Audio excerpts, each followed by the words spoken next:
Welcome to our channel. Salve para pencinta Riak Sabda dimanapun Anda berada.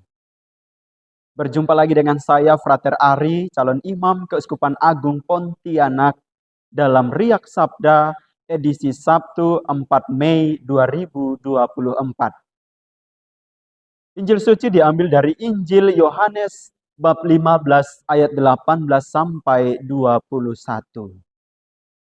Saudara-saudari yang terkasih, suatu ketika saya hendak turne Natal di salah satu stasi.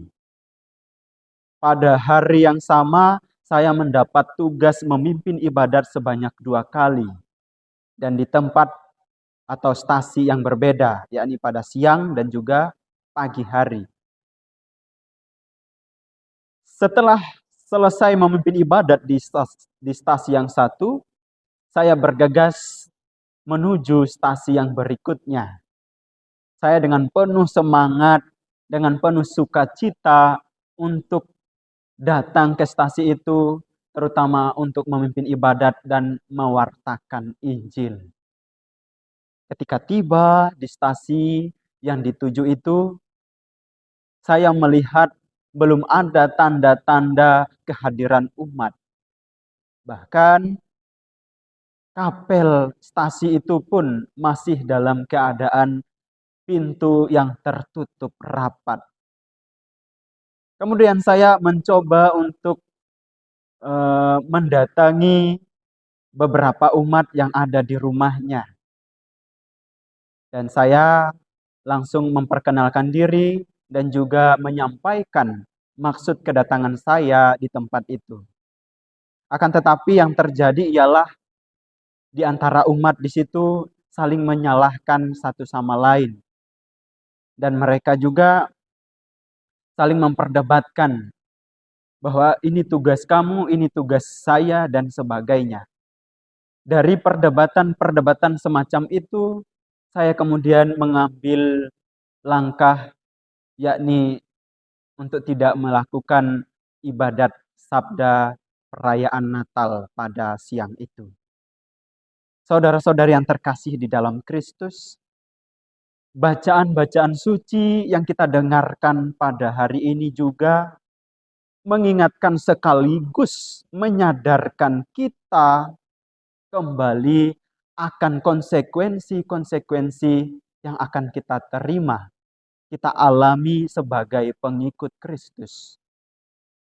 Yesus menegaskan hal ini kepada para murid bahwa kamu bukan dari dunia, melainkan aku telah memilih kamu dari dunia, sebab itulah dunia membenci kamu.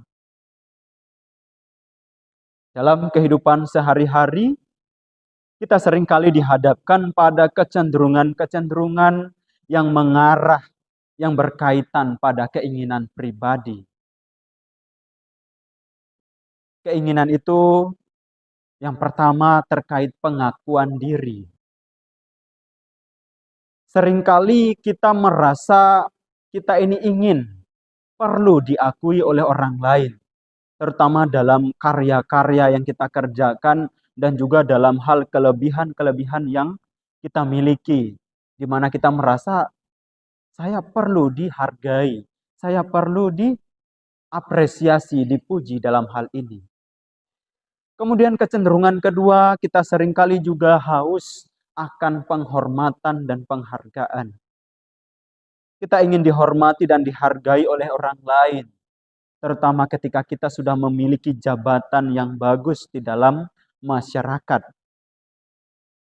Apalagi ketika kita sudah memposisikan diri kita sebagai senior dari orang-orang yang baru, dari orang-orang yang lebih muda atau lebih rendah daripada diri kita.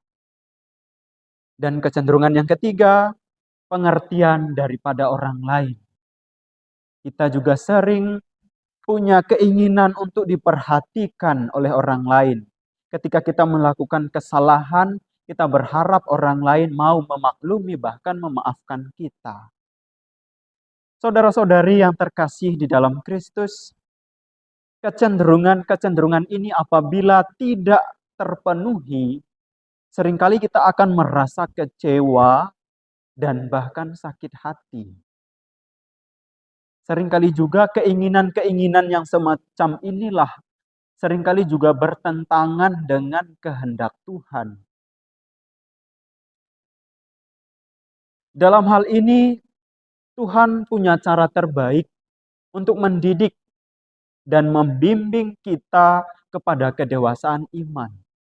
Salah satunya ialah ketika kita berhadapan dengan pengalaman di mana kita akan dibenci, di mana kita ditolak, dan di mana bahkan kita dianiaya. Saudara-saudari yang terkasih dalam Kristus, kita dipanggil untuk menjadi agen cinta kasih yang senantiasa menebarkan perdamaian, kerukunan, dan juga pengampunan kepada sesama.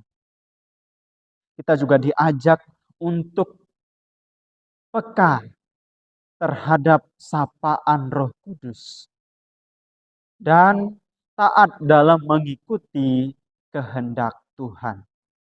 Semoga cinta kasih akan Allah menggerakkan kita untuk semakin mengasihi sesama. Berkat Tuhan menyertai kita semua. Amin.